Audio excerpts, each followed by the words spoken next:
And now we continue on in our journey of the Great Cosmic Mother, Chapter 4, Women as Culture Creators. When we say that women created most of early human culture, we're not trying to sound radical. The evidence is there, quite tangible. When we realize how many basic life industries were the inventions of women, cooking, food processing and storage, ceramics, weaving, textiles and design, tanning and dyeing, everything related to fire, chemistry and metallurgy, the medicinal arts, language itself, the first scripts and glyphs, grain domestication, animal domestication, religious imagery and ritual, domestic and sacred architecture, the first calendars and the origins of astronomy, and on, then we don't need to project our imaginations far back into the past to confirm these inventions. They are still all around us today. They constitute our world. Stolen and mechanized by several thousand years of patriarchal exploitation, most of these inventions have been turned into grossly alienated and profiteering mass market industries. We do have to use our imaginations to remember that all were once warm, personal, and lovingly tended arts and crafts, originated and sustained by early communities of women. This information is radical in the true sense of the word. Radical came from radix, root. It means going to the root of things. These cultural inventions of early women were at the very root of human existence. They created what we know as human life. Evelyn Reed, an anthropologist, Marxist, and feminist, has written extensively about women's early social forms and inventions. In The Myth of Women's Inferiority and Women's Evolution, Reed describes how human culture developed out of women's labor groups, interrelations, and first crafts. It was the female of the species who had the care and responsibility of feeding, tending, and protecting the young. However, as Marx and Engels have demonstrated, all societies, both past and present, are founded upon labor. So it was not simply the capacity of women to give birth that played the decisive role for all females give birth. What was decisive for the human species was the fact that maternity led to labor. It was in the fusion of maternity and labor that the first human social system was founded. It was women who became the chief producers, the workers and farmers, the leaders in scientific, intellectual, and cultural life. In the language of primitive peoples, the term mother is identical with producer, procreatrix. It was a society where power was linked with real love. Among the earliest examples of Stone Age peoples found living today, such as the Kalahari Bushmen and Ba Mabuti Pygmies of Africa, the same linkage occurs. Female authority is valued, and both sexes are mothers to the young. Contrary to the bloody tooth and claw theories of popular aggression-oriented anthropologists, evidence shows that the further back we go in human history, the gentler our species was. This is because the early matrifocal groups were concentrated on maintaining rather than exploiting life. Evelyn Reed shows that during the food gathering epoch, stretching over hundreds of thousands of years, the human group's main nourishment was supplied by the women collectors, who dug the earth for edible roots, plants, and grubs, collected fruit and nuts, hunted such small animals as lizards and hares. Large game hunting kept the men away for long periods of time and didn't always bring in enough meat. Among hunter-gathering people today, the women's food collecting activities provide 75% to 85% of the group's daily nourishment. Over these thousands of years of food gathering, women's keen knowledge of herbs and plant properties was developed through trial and error testing and practical experience into the arts of medicinal healing. Ultimately, women's food collecting developed into agriculture as women observed the relation between scattered seeds and plant growth.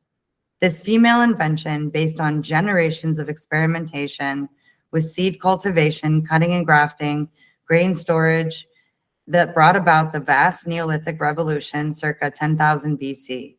The women's digging sticks were humanity's first tools. The women's work, the prototype for all the industry that followed. Much of the small game that women hunted and snared was brought back alive to the camp. Sometimes the young of animals killed by the male hunters was captured and brought back alive too.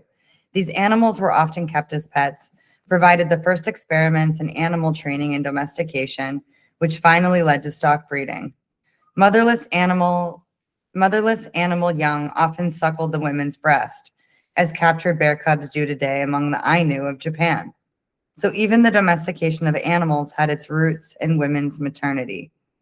Later, cattle breeding became an extremely male-oriented activity, like many others, but originally it was women's. Among the ancient Arabs, not only made and owned the family tents, they also owned the herds. World myths, folk traditions, and anthropological studies agree that women first discovered how to use and produce fire. In a survey of 224 modern tribal societies, it was found that fires were made and tended always or usually by women in 84 societies. Almost all these societies have legends telling of the early times when women were the exclusive owners of fire. Ritual maintenance of fire remained entrusted to women down through historic times, from the Vestal Virgins of ancient Rome's or the island nuns of St. Bridget, from originally Celtic goddess Bridget or Bride, who tended a perpetual fire at Kildare until the suppression of the monasteries under Henry VIII. Fire is sacred to the Moon Mother. Cooking, boiling, roasting, baking, and steaming were the only techniques women acquired from their mastery of directed heat. Fire was the tool of tools. Through its use, foods could be dried and conserved for future use, and some poisonous plants and fruits made edible. It was women who developed all the early associated industries of cooking and ceramics, in which fire was the critical tool. Women built the first granaries and storehouses for provisions. Some of these were sunk into the earth, while on marshy ground they were upraised on stilts. Women domesticated the cat to protect these granaries from rodents. Cats, since immemorial times, have had special relationships with women. Among European witches, cats acted as familiars and were believed to have telepathic powers, which is why special bonfires were erected during the Inquisition to burn all the cats in town, along with the women. Industry, science, and human need were combined in women's work, and the daily tasks were infused with magical meaning. Women converted plants and herbs into medicines. Some substances discovered by women are still used today for their narcotic properties, and the World Health Organization figures show that 95% of the world's healthcare today is still provided by women, using many of these ancient remedies. Women designed and produced containers and vessels out of materials like wood, bark, fibers, and leather. Fire was used to hollow out wood, a technique that could then be used to make canoes and boats from tree trunks. All of these tremendous discoveries were related to daily survival, yet they were also experienced as magic transformations of raw material into something completely different, especially through the alchemy of fire. Consider the chemistry of bread making, the planting of the seed and its growth through the combinations of moon, sun, rain, and tilled earth, the careful harvesting, grinding the grain into flour, and then with the correct combination of water, yeast, and fire, the original seed is transformed into bread, the human food. The original beehive-shaped or domed ovens found all over the world could be used only by women. The oven was seen symbolically as the belly of the great goddess. Many miniature pottery models have been found in the Southwest and Southeast Europe, depicting Neolithic shrines. In the shrines, there are ovens, clay altars, originally covered with wooden planks, horned thrones, figurines of women worshippers, and wall images showing rain symbols in the magical grinding of the grain.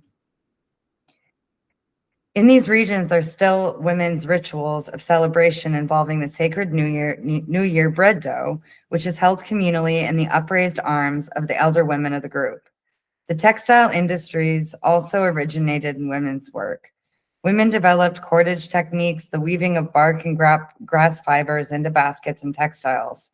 Women were the leather makers. tanning and working the skins, softening the skins by chewing them, as the polar Eskimos still do. The skin scraper, along with the digging stick, was a woman's tool everywhere, and so is among the Eskimo people. The cured leather was then made into tents, clothes, boots, straps, and cords. These were brightly ornamented with vegetable and mineral dyes, another complex chemical process invented by women. Women were everywhere, were the first potters. In the world of the Maya, archaeologist Victor V. von Hagen writes, pottery was women. All we see of the remains of the Maya ceramic art was done by women. It is a fact that should be stressed. In almost every place where pottery making was on the archaic level, Africa or Melanesia, pottery was woman-made and its design women-inspired. Throughout the area of the Amazon, pottery was a woman's task. Women were the potters, so far as we know, in ancient Peru. Early Greek and early Egyptian pottery was also woman-made until the introduction of the potter's wheel. Sir Lindsay Scott is certain that it was only after the introduction of the potter's wheel that pottery became, as the drawings of the Wall of Thebes show, exclusively masculine.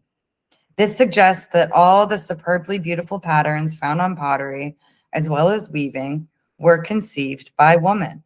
Perhaps then, art is a woman. Pot making involved the creation of entirely new substances that did not already exist in nature. The beginnings of pottery are unknown, insofar as the first pots were unbaked and didn't survive. But the earliest fired ceramics so far, including fine burnished and paint wares, date from the late 7th millennium BC. These already reveal a mastery of ceramic technology, mixing special kinds of earth with water in exactly the right proportions, molding a piece of clay into a shape, then heating it over 600 degrees Celsius, ovens or kilns built the women. The change must have seemed like a magic transmutation, from dust or mud into a substance almost as hard and durable as stone, and a substance made with water that could hold water. Women decorated their pots, the coloring changing with the firing process. Art developed out of the potter's craft, and out of the pottery decorations developed, there is little doubt, the written language. Some pots were used for daily life, others for ritual purposes. Sacred pots were painted with mystic symbols that became standardized over millennia, and these acted as a kind of shorthand language understood by all. Among the people, that there was a common understanding of the commonly held mythic tradition. Material fact and ritual activity were shared daily between women who made the pots and those that used them. The artist could therefore communicate abstractly through the magic signs, and over the ages, these symbols evolved into glyphs and then character or phonetic scripts. Graphic designs, ideograms, were used for thousands of years in old Neolithic Europe. Majira Gembutas, in The Goddess of the Gods of Old Europe, says that there were two categories of ideograms, those signifying water and rain, V's, zigzags, chevrons, meanders, and spirals, all related to the snake or the bird goddess, and those related to the moon. To becoming to the vegetal life cycle, the rotation of the seasons, the birth and growth to essential life. These moon signs were the cross, the encircled cross, signifying the four quarters of the world. The year is a journey embracing the four cardinal directions of the cosmic cycle. The crescent, the horns, the caterpillar, the egg, and the fish. All were symbols of the continuum of life, which the ideograms were meant to ensure, and of the great moon goddess of life and death, the cosmos, the earth, the vegetation. The horns, the lunar crescent, and the cross were all originally alternative symbols for the waxing and waning moon. Sequences of inscribed linear signs have also been found. These are a form of very ancient, until recently, Neolithic, Chalcolithic script dating back to circa 5000 BC, which is 2,000 years before the development of Sumerian literate civilization. According to male historical tradition, the earliest examples of written language were found at the Temple of the Queen of Heaven in Erech, which was the sacred city of the Sumerian goddess, where these clay tablets inscribed about 5,000 years ago. But even then, the goddess of Erech had long been known as the inventor of clay tablets. Clay was sacred to women and the goddess of language, and of the original alphabet or picture script. It is known that a special sacred language was used by women initiates of the goddess until late in Neolithic time. In 1973, the Peruvian ethnologist Dr. Victoria de la Jara proved to a Congress of Andean Archaeology in Lima that the Incas had had a script. She spent 10 years doing research on the geometrical patterns of Inca pottery and urns and had come to the conclusion that these patterns were, in fact, characters with the content ranging from the simple to the highly complex. They were language symbols relating historical events, myths, and poetry, with a grammar based on groupings and complementary colors. Generations of male scholars had claimed that the Incas had used no language script.